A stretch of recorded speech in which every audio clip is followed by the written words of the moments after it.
Hey IG, hey Facebook, hey YouTube, hey. I'm not on TikTok. I went live on TikTok last night in my efforts to go live every night in January. I went live at like literally 2:30 in the morning last night on TikTok. Um, for those of you who are concerned, I now have the ability and the capability again to go live on all the places again because my phone that's been lost since my November 6th flight has finally made its way home. Anyway, with no further ado, as the people will say, and I'm over here checking this screen to get this on, just to give you guys an idea of what's going on.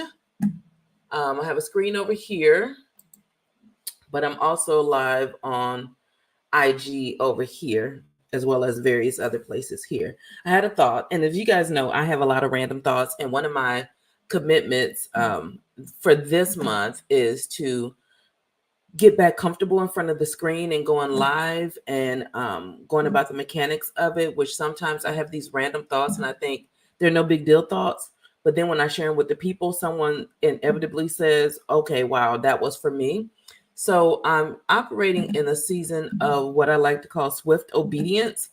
Listen to God, do what he says, and watch God work, but doing my part swiftly, which I don't know if I've been the best at, right? Because I think sometimes even the best of us will try to over intellectualize what it is that God told us to do and why to do it and why it won't work. And so my goal in this upcoming year, which if you've been around me any amount of time, you know that I don't make resolutions.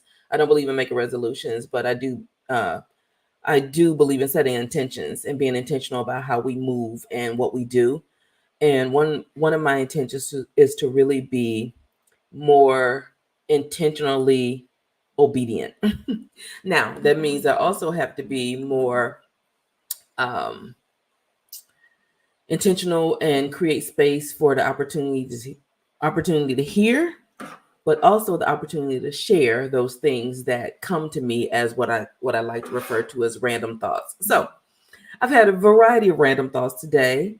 So no telling which ones we're going to get on this live today. But I can tell you that I titled this, the title that I came up with this, which IG, you'll get a title later. You'll get a title in post is what they say. I titled this, It's Not Too Late. For those of you who haven't been around or who don't know me, you know that I have been the perpetual dream pusher's dream pusher. I've been the purpose coach. I've been that person who has always been the cheerleader for other people. Um, but I've also, as of late, have been more known as, or more known for my journey as a divorcee. Like my ex-husband and I got divorced after we've been together almost 30 years. I was 50 when we separated, 52 when we divorced, and I'm 53 now. So I'm living that first year. It's like I'm coming off that first year being divorced, but having been separated for the last 3 or so years. And what I find is I get a lot of people who would like to lean into this belief that there is such a thing as too late in our lives. It's never too late.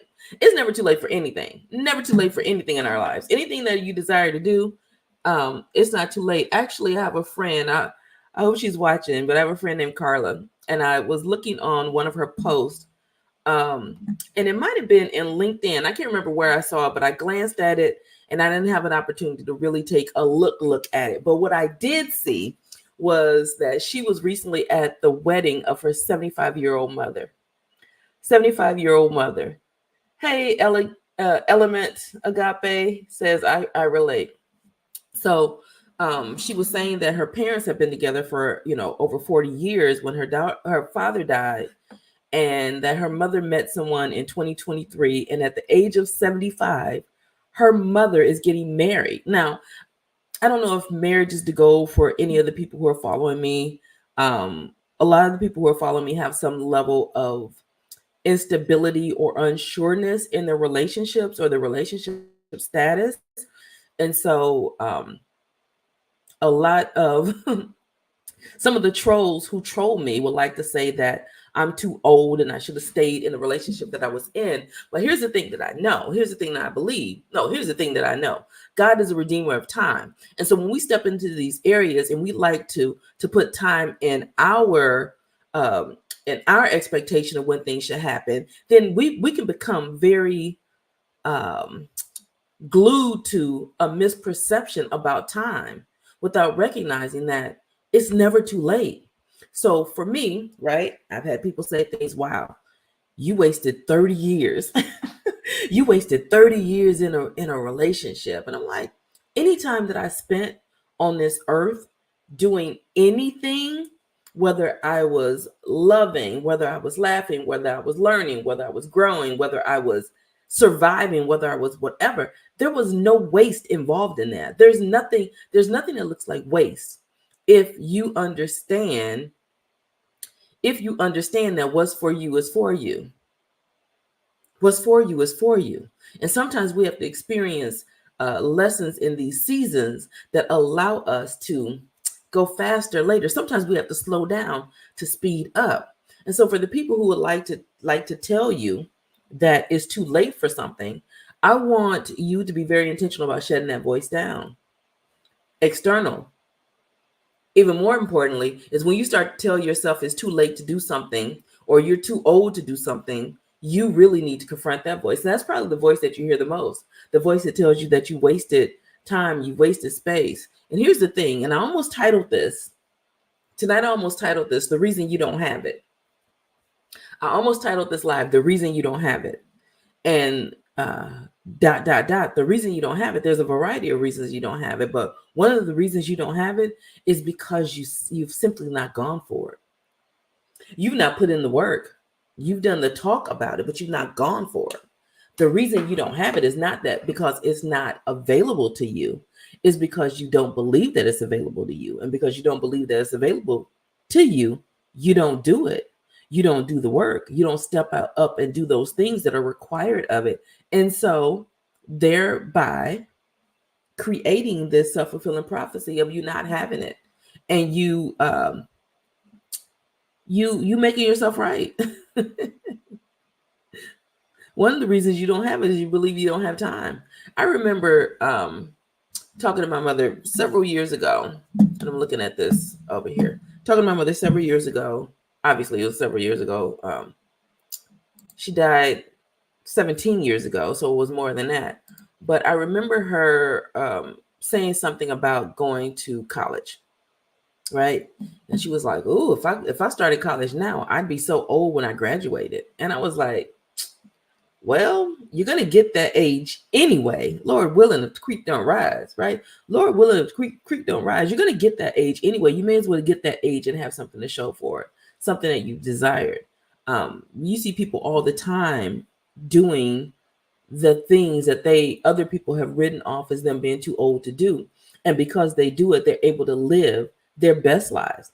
I get on this internet all the time and I talk about living my best life. And then I've had people who've countered that and said, there's no way a woman over 50, y'all, can you dare believe that they said that to me? There's no way a woman over 50 who is divorced is living her best life. I live a life of I beg to differ. I live a life of I beg to differ. It's not too late. Over 50, I'm like, this is the best decade. It started off real rocky. It started off real painful, real rocky. But it's still any year that we have the opportunity to make it the best year of our lives. And if we're doing this thing right, we should steadily be evolving, and every year should get better and better and better and better. Not the moments of the life, but of the year, but the totality of the year, right?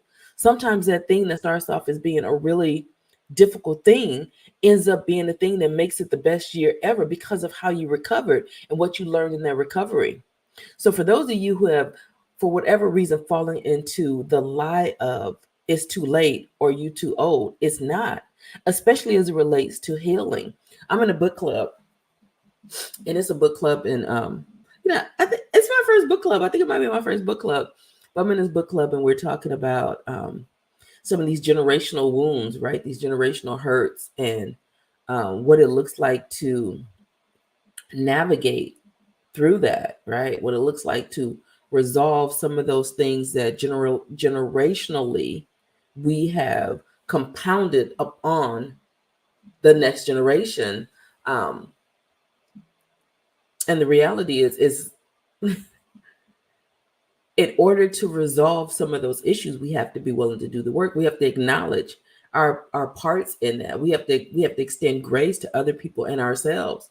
We have to be willing to not lean into these modern day excuses of why something might not work, and not count ourselves out before we counted ourselves in. As it relates to healing, it's never too late to heal. It's never too late to do the work. It's never work that's not going to give you dividends. Excuse me. There will always be dividends to the work that you do when you choose to do the work of healing yourself. It's always going to work out for you. That doesn't mean it's going to be easy. That doesn't mean it's going to be fun. That doesn't going to mean that you're always going to like the process, because you absolutely won't. But there's time. If you have a tomorrow, you have time. If you can do something today to make your life better, do it. Commit to it. Lean into it. No excuses. No holds barred. If you need help doing that, holla. Him in my DMs. For those of you who are like, I don't know if this is the thing that's right for me, but you know that you want healing. Lean into exploring all of the areas. Leave no stone unturned. None. No stone unturned as it relates to your healing. So that is all for tonight. I will come back on tomorrow, and is it 1:30? I think it's 1:30 in the morning. No, it's 11:30. All of my clocks are wrong. But I will make every attempt to come in a little bit earlier and get better about that. I'm trying to get back on my schedule. But yeah, you have time. You have time. You have time. Take advantage of it and do the work. All right. I'll see y'all tomorrow. And the Peace Blueprint, if you're interested, check it out. I'm not.